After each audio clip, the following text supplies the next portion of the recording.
Hello and welcome back to another episode of Colour With Me, where I, the Black Gallerina, discuss decolonial theory, curatorial practice and contemporary art galleries while colouring away.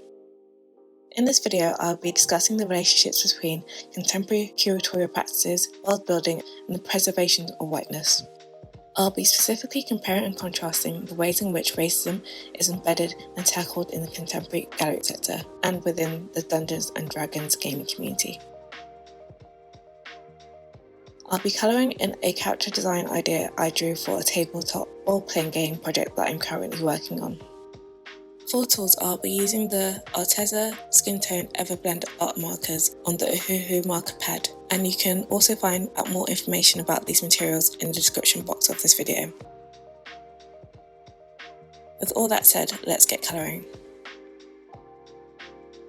The term of this video is world building. In the 19th century, world building described the imaginative realm of artists and poets. Today, it's most often used to describe the creation of an entirely new fictional world. When I begin to think about a new curatorial project, one of the first questions I ask myself is, what kind of world do I want to build for this artwork and the audience who will interact with it? After that, I tend to travel quickly down a rabbit hole of thoughts, thinking up potential ways in which I can shape a physical space that will take the visitors on an inspirational journey from the moment they step through the doorway. I like to think of this thought process as a speculative one, which is why I sometimes compare curating to world building. On one hand, you have the curator, who is responsible for selecting, caring and interpreting art for gallery visitors. On the other hand, you have the game master, whose role involves organising, managing and moderating game sessions. Although they may work in different kinds of spaces, for me, curators and game masters both work to shape parallel realms for other people to immerse themselves in.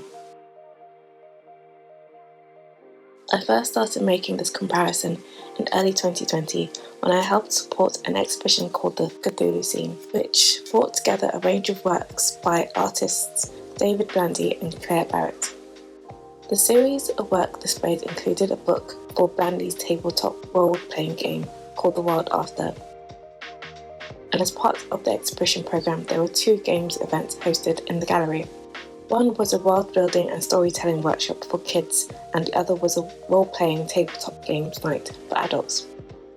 During this time, I became really interested in the creative process behind developing fantasy role-playing games and what it meant to work collaboratively with others to curate and imagine the space. Typically, I also began to think a lot about the ways these spaces are dominated by white people and why. To be honest, before I stumbled upon a Dungeons & Dragons game box hidden in my old bedroom by my younger brother and started watching Stranger Things, it didn't cross my mind that Dungeons & Dragons was a game that people of colour played too.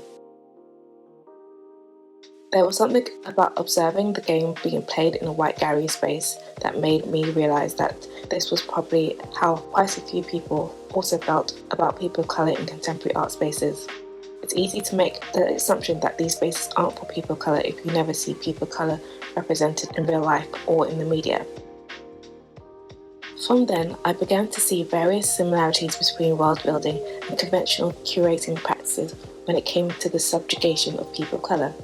The first similarity was the fact that Eurocentrism and the subordination of people of colour played a major role in the origin stories of both of these processes.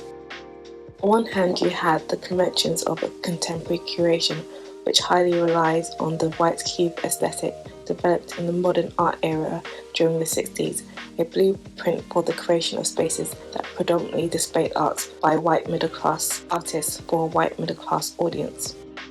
On the other hand, you have D&D, a fantasy tabletop role-playing game developed in the 70s, where the fantasy world and characters are heavily influenced by European folklore, and where the closest thing to the inclusion of people of colour within the game often comes in the form of racially coded monsters. When I spoke to a friend who is a person of colour who regularly played Dungeons & Dragons, they described the main D&D guidebook and official rule as a racist mess rooted in Tolkien-flavoured Eurocentric and fundamentally white supremacist fantasy. They also said that a lot of gods are clearly based on European mythologies. A lot of cultures and histories of the world are based around European history. The separation of good and bad and lawful and chaotic races is very Tolkien race sciencey.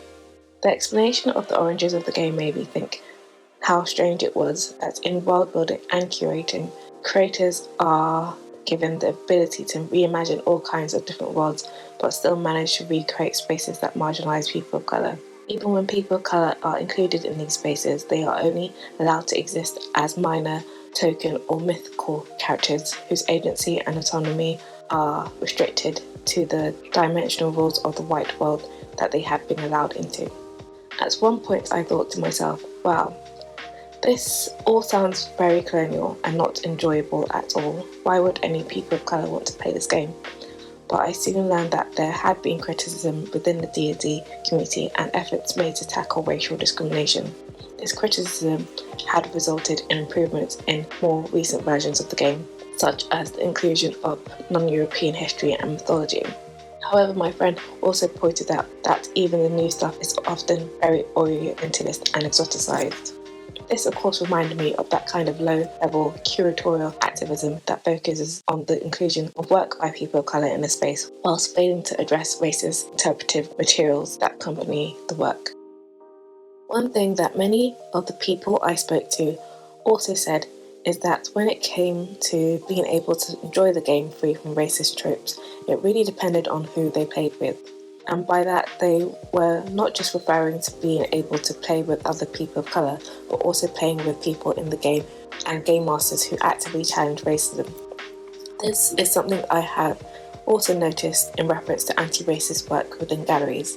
When it comes to challenging whiteness, I think the first step galleries often tend to make is hiring people of colour as guest curators. Nice.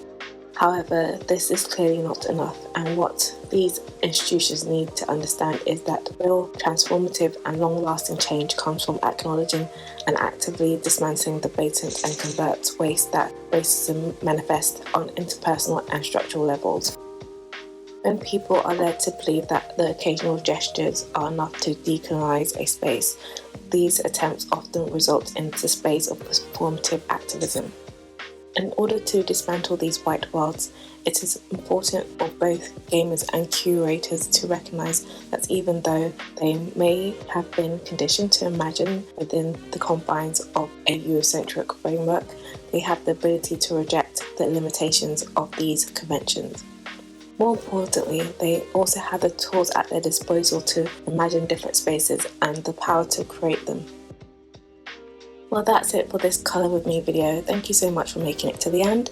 I really hope that you took something useful from it and that you like how the picture turned out. And if you enjoyed this video, then please click the like button and subscribe to my channel so that you don't miss out on any future uploads. Thank you for watching, take care, and see you soon.